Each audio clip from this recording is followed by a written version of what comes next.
여러분 그 선예라는 가수를 혹시 아시나요? 그 어떤 분은 아시고 어떤 분은 모르실 텐데요. 선예가 누군가 하면은 혹시 원더걸스라고 혹시 아십니까? 또 누구는 알고 누구는 모르시는데요. 원더걸스가 누군지를 모르신다면 혹시 이거는 아세요? Nobody Nobody Want You? 혹시 이건 들어보셨습니까? 이 노래를 부른 사람이 팀이 원더걸스고요. 선예는 그 팀의 리더예요. 그런데 최근에 이 선예라는 이 가수가 깜짝 놀랄 폭탄 선언을 했습니다. 그렇게 모든 그 또래 그 사람들이 그 로망 중에 그런 로망이 있습니까? 꿈에도 성공한 사람으로 그렇게 자리매김할 수 있는 그 자리를 탈퇴하고 무명의 이름 없는 어떤 선교사님하고 결혼을 했습니다. 그리고 IT에서 그가 봉사하면서 하나님이 주셨던 은혜에 대하여 감격하는 그런 글들을 제가 본 적이 있습니다.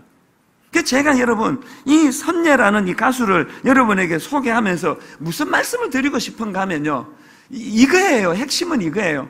이 선예라는 사람이 그렇게 매력적이고 그렇게 달콤하고 이게 정말 이건 내려놓는다는 것은 바보짓이라고 생각하는 그것을 과감하게 내려놓고 선교사님을 택해서 결혼을 한다는 건 뭘 의미할까요? 그에게 확실하게 보여지고 잡혀지는 하나님의 은혜가 있었기 때문 아니겠습니까? 상식적으로. 아니나 다를까 제가 그 자료를 찾아보니까요, 이번 주에는 선예에 대해서 내 자료를 찾았더니요, 4살 때 이 선예라는 가수가 4살 때 어머니를 여위었어요. 그리고 강원도 속초로 가서 어릴 때 할머니, 할아버지 손에서 자랐답니다. 텔레비에 나와서 자기가 고백한 이야기예요. 이런 대목을 제가 어느 인터넷에서 봤습니다. 그 선예라는 가수가 한 말이에요. 어느 날 할머니 수술로 인해 서울로 올라가 살게 됐다. 그런데 당시만 해도 아빠가 소개시켜 주신 여자분들이 많았다.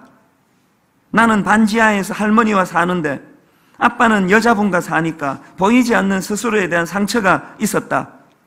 정리가 되지 않습니까? 어릴 때부터 가정이 깨져서 상처를 받았어요. 그런데 할머니가요, 이 선예 초등학교 1학년 때 얘 손을 잡고 교회를 데리고 갔답니다. 할머니에게 물었답니다.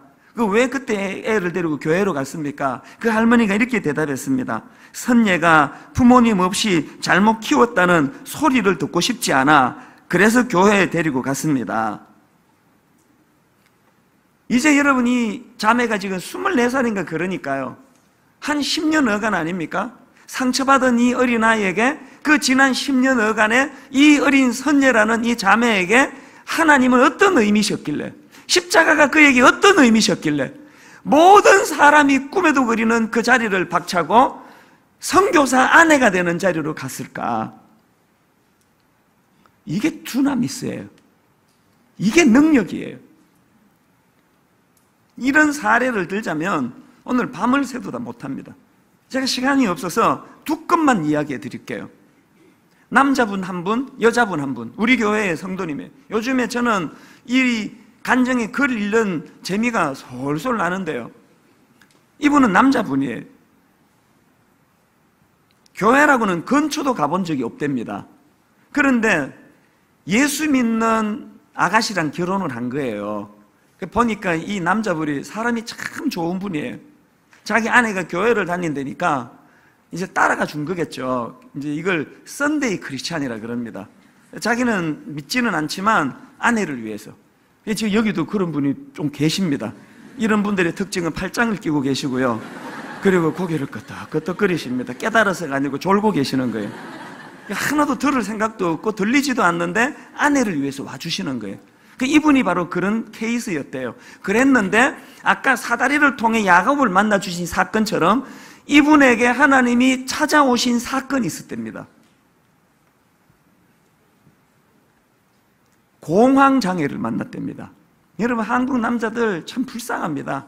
인생의 무게가 얼마나 무거우면요, 그런 절망적인 병을 만났는데 그 공황장애로 좌절을 겪고 있을 때 이분 표현으로요, 그 대목을 한번 본인 말을 한번 들어보세요. 그때 찾아온 공황장애라는 병은 세상의 모든 것을 내려놓고 주님과 독대할 수 있는 기회를 준 것이라 믿는다. 세상에 눈에 보이는 세계만 설명하는 헬라 사람이 이거 어떻게 설명하겠습니까? 눈으로 보는 세계에서는 공황장애는 이건 절망적인 병인데 이게 축복의 통로라는 거예요. 이분의 이야기를 여러분 직접 한번 육성으로 좀 들어보세요. 글을 제가 읽어드리겠습니다.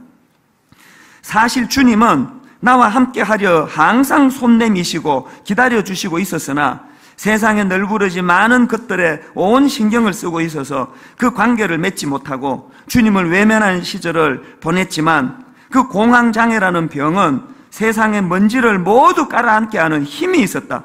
그로 인해 주님을 볼 수 있는 복을 누리게 되었다. 인생의 가장 힘든 병을 만나서 고생하면서도 주님과 동행하며 주님의 가슴을 느낄 수 있으며 주님께서 내가 앓고 있는 이 병을 얼마나 아파하시는지 알게 해주셨으니 얼마나 축복된 시간이었는지 모른다. 눈에 보이는 것만 믿는 헬라 사람들이 이걸 어떻게 해석합니까? 그 다음 한번 들어보세요. 지금은 언제 그 병을 알았는지 모를 정도로 다 나았대요. 정상적인 생활을 하고 있지만 그 터널을 지나면서 나눈 주님과의 교제의 시간을 아직도 소중한 기억으로 남아있어서 앞으로의 생활에 아주 큰 자양분이 되고 있다. 이런 고백을 하고 있는 거예요. 그래서 복음은 십자가는 두나미스 능력인 거예요. 여자 한 분 더 소개해 드릴게요. 이 여자분의 삶을 딱 몇 마디로 제가 요약을 해서 설명하면 금방 파악이 될 거예요. 이 여자분을 규정 짓자면요, 이렇게 요약할 수 있습니다. 남편의 폭언과 폭행, 심장 판막 수술, 그 다음에 우울증 치료, 그 다음에 남편의 가출. 이 자매가 지금 어떤 인생의 무거운 짐을 지고 있는지 확 느끼지 않습니까? 이분이요, 그렇게 무거운 무게 속에 허덕이고 있는데 대학 동창이 분당 우리교회 가봐라, 분당 우리교회 가라. 우리교회 와서 이분 표현으로요, 2달 동안 하나님께 기도하면서 어떤 변화가 일어났는지 한번 자 들어보세요. 그분이 쓴 글을 읽어드립니다. 남편은 여전히 돌아오지 않아도 제 마음의 기쁨을 어찌할 수가 없습니다. 그리고 갈수록 그 기쁨은 커져만 갔습니다. 하나님께서는 저를 사랑한다고 끊임없이 말씀하고 계셨습니다. 아니, 지금도 말씀하고 계십니다. 이 어떻게 설명할 일입니까? 눈에 보이는 세상으로만 계산하면 남편이 돌아오고 무릎 꿇고 빌고 돈 벌어주고 호강시켜줘야 이게 회복되는 그 일인데 육신적으로는 변한 게 하나도 없는데 기쁨의 회복이 됐대요. 자, 그 다음 대목을 한번 보십시오. 문득 남편도 그동안 많이 힘들었을지 모른다는 생각이 들었습니다. 술을 마시고 폭언과 폭행이 있을 때, 거짓말을 할 때 제가 얼마나 많이 정죄했었는지 돌아보게 되었고요. 남편이 집을 나갈 때까지 단 한 번도 남편의 구원을 위해 기도한 적이 없었음을 깨닫고 하나님께 회개했습니다. 무슨 어디까지 여유가 생겼습니까? 자기를 그렇게 괴롭히고 못살게 군, 그러고는 가출해버린 그 남편에 대한 연민의 정을 느낄 정도로 마음의 여유가 생긴 거 아닙니까?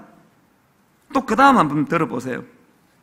가끔 제가 하늘에서 하트가 뿅뿅뿅 제게 부어지는 것 같다고 표현하곤 하는데요, 제 상처는 이 문제가 해결이 되어야만 반드시 해결될 것 같았지만 끊임없는 하나님의 사랑으로 하늘의 하트로 뒤덮어버리니 그 하트들 속에서 상처를 찾을 수가 없었습니다. 그래서 어느 순간부터 제 상처는 사라졌고 이것이 진정한 치유요 회복이 아닌가 생각합니다. 마지막 대목 읽어드립니다. 하나님 앞에서 저는 언제나 투정쟁이 막내딸 같지만 하나님께서는 그 오랜 세월 동안 저를 용납하시고 기다려주셨습니다. 그리고 더할 수 없는 사랑을 주고 계시고요, 아직은 더 훈련받아야 하지만 언젠가는 제가 받고 있는 무한한 하트들을 다른 곳에 나누어 주기를 소망합니다. 이래서 십자가가 두나미스 능력이라는 것입니다.